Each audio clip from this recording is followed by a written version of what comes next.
They see races as inherently equal. Hey Siri, races is inherently... No, they see. Go to bed, robot.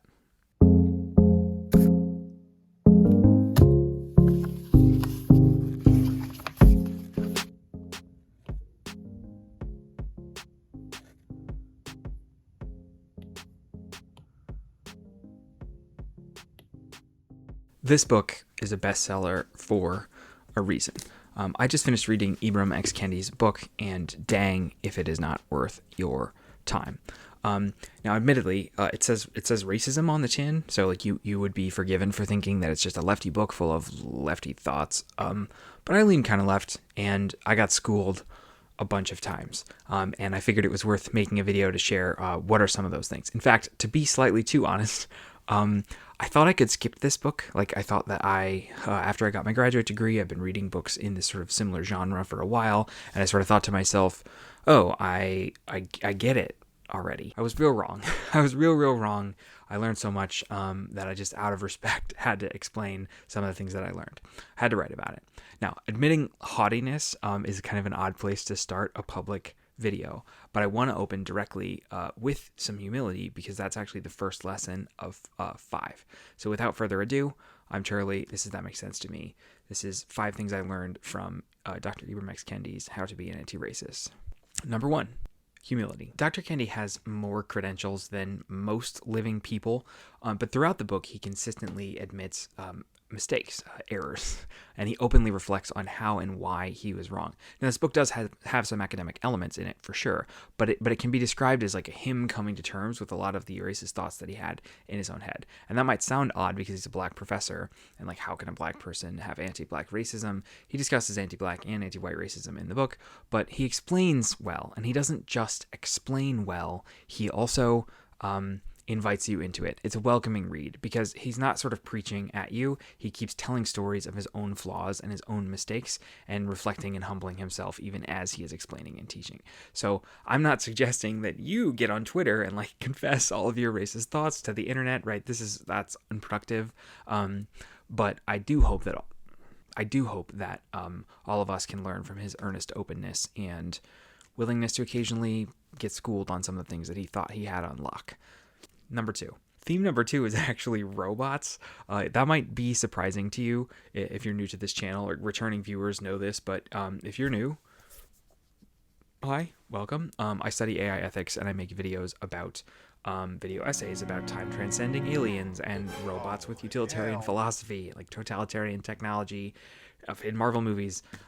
So like, what did you expect? Robots were going to come up, but it actually fits really well. A science fiction trope, as they say, is like, you will be assimilated. Resistance is futile. Doctor Who's Cyberman, Star Trek's Borg, the Matrix battery pods. Like, the general philosophy of these machines is that they believe they are justified because they believe that they are superior, and weaker, less evolved humans like need to be upgraded to fit themselves into a different form, to standardize their thinking and to update their protocols. By forcing us to conform, they believe that they're doing us a favor. They think it's progress. And this is what Dr. Kendi is teaching me here. I have a lot of assimilationist ideas about race. I need to work through a lot of these. And in fact, this particular idea of assimilation itself is part of why I decided to make this video in the first place. So on page 24, he defines it, and it's kind of nuanced. But the easiest way to understand this definition is actually to see that all the things that it is not. So assimilation is not segregationists. It's segregation, and it is not segregation. So segregationists are the obviously bad guys. They believe in permanent racial hierarchy, and they believe the only solution to what Du Bois called the problem of the century, the problem of the color line, is separate societies, and maybe not even equal. Anti-racists are the obviously good guys, like it says on the tin. Anti-racists reject racial hierarchy. They see races as inherently equal. Sorry, I'm still not sure about that. That's fine. Okay. Now, you might think that these are the two extremes, like segregationism and anti-racism, and then in the middle is where we should be shooting. Right? You'd be forgiven for thinking this. This Goldilocks find the middle approach goes all the way back to Aristotle. It's called the Aristotelian golden mean. But the book isn't about neutrality. It's not about meeting in the middle. And he's helping me see this, right? Because he also defines the assimilationist.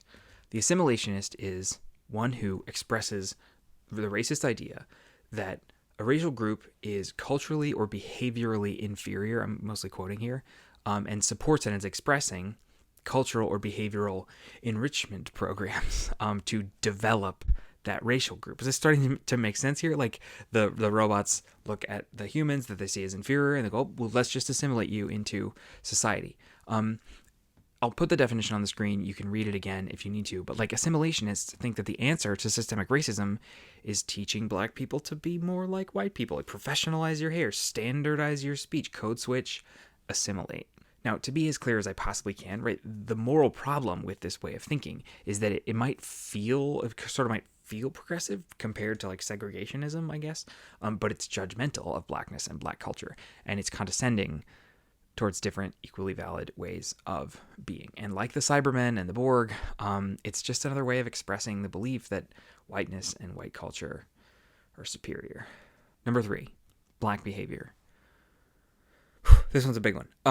Black behavior isn't the cause of white racism. This one actually calls back to humility a lot, because Dr. Kendi could have taught this to us, like, analytically. He could have said, like, this leads to this, and here's a study, and here's a study. He did not do this. What Dr. Kendi did is he explained a story through his own failure. Now, he tells of a night how he saw someone in a restaurant just absolutely making a fool of themselves. And he turned to his girlfriend at the time, who was also black, and said, like, at least he's not black. And there's a lot to say that, right? But there's a lot hidden in that message that he unpacks in the book. And as if to say, like, at least he's not misrepresenting the race. Now, the mindset here, as he explains, is that he made this comment because, and this is important, he thought at the time that good black behavior makes white people less racist. But I'll say it again, right? Black behavior isn't the cause of white racism. Thinking that systemic racism comes about because of black behavior is at best a kind of like accidental victim blaming, and at worst like a racial scale gaslighting. It's not correct. Now, I've had earnest conversations. Like, I've spoken with people who I know are educated and kind and compassionate, but when we sort of get to this point in the conversation, they will say things like, but what about the crime rate, or what about drug use, or what about, and like they'll just insert some stereotype. Or if they're brazen and irreverent and they like read a lot of Ben Shapiro, they may start throwing out statistics to like make a clandestine case for an ultimately racist worldview. It's easy to point fingers and judge these people. And like, God knows on the internet, I'm really tempted to be like, you monsters. But this is why Dr. Kendi starts with humility. Like, he tells the story of him saying the wrong thing. He tells the story of him getting it backwards and having to course correct. And he even doubles down and like explains a whole version of when he gave a public address expressing this view, and that he had to ultimately recant.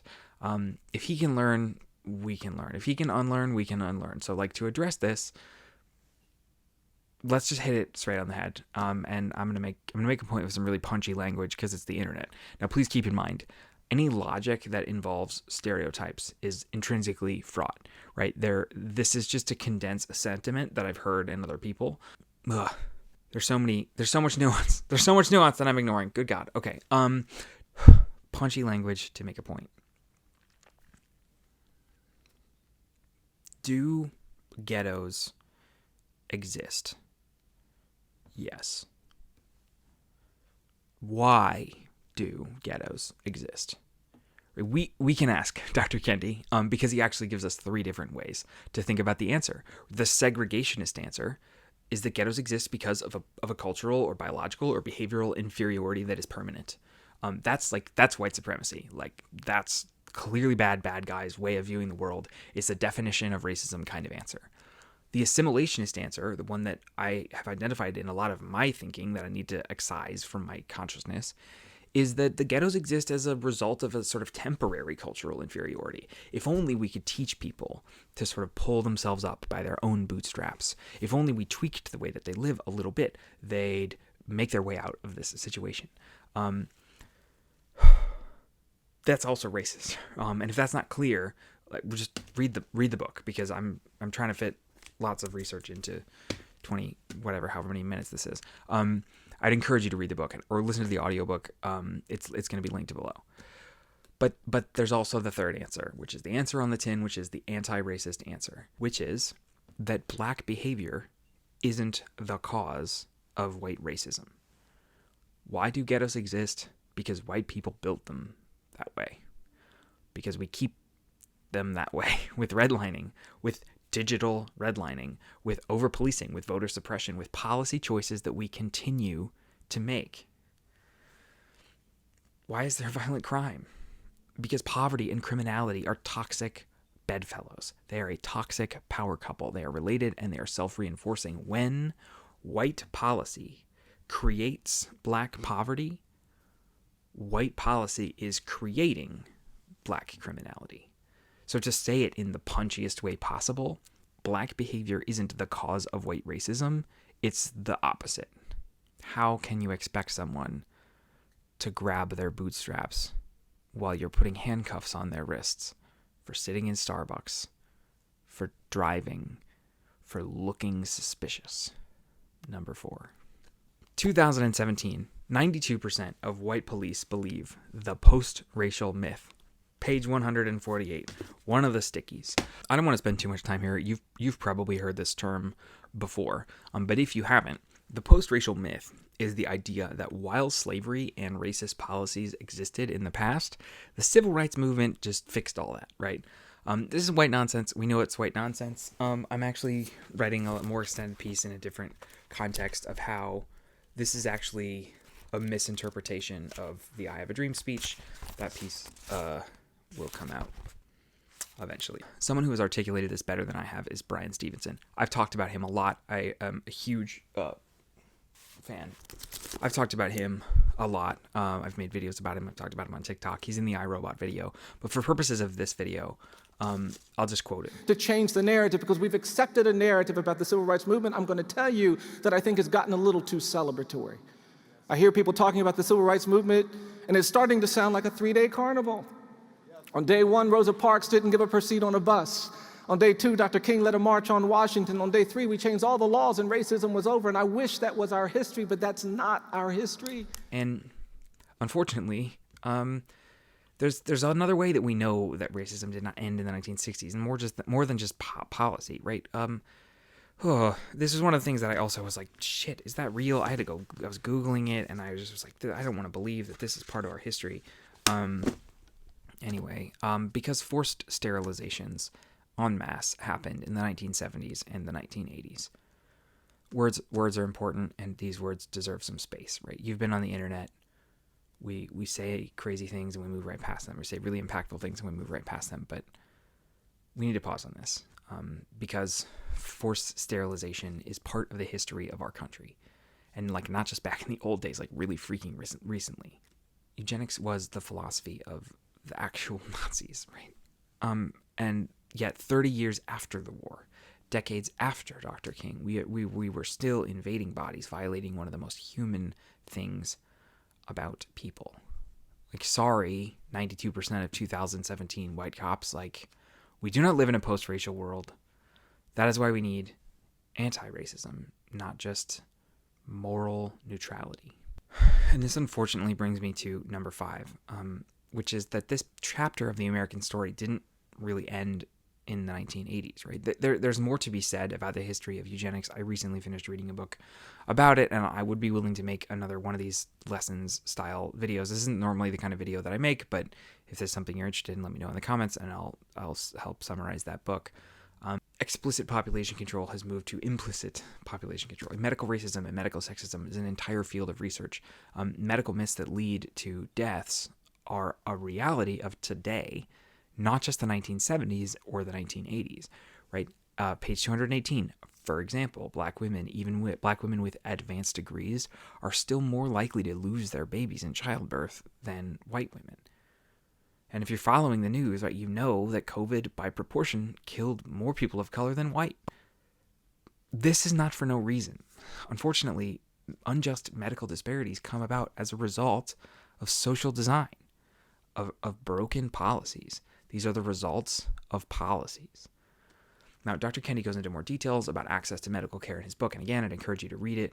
But we may have taken deliberate eugenics off the table, thank God. But we have built a world that accomplishes the same tragic goal on sociocultural autopilot. If this claim of like systematic, automatic racism strikes you as extreme, I'd encourage you to read Bias by Jennifer Eberhardt, Race After Technology by Ruha Benjamin, Algorithms of Oppression by Safia Noble, or I just heard about Killing the Black Body for Dorothy Roberts. That's where the involuntary sterilizations citation came from. So I want to go check that out soon. Which brings us to the conclusion.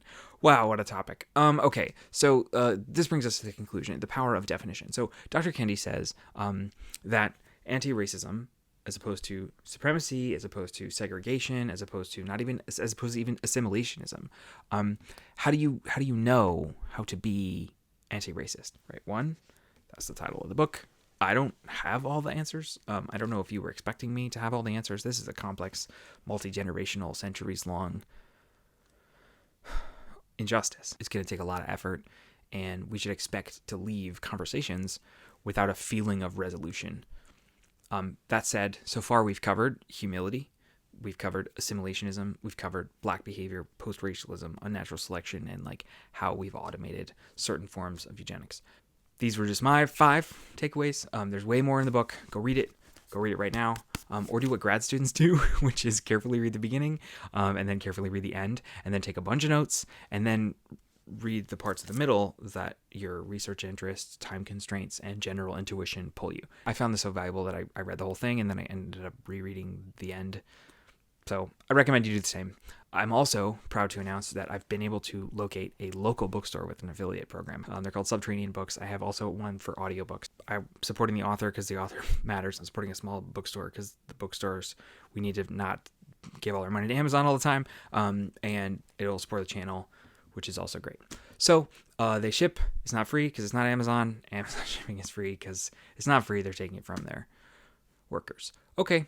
That was a negative note to end on. Subterranean Books is really cool. I go there twice a week. They're a great company. I absolutely recommend that you buy books from them instead.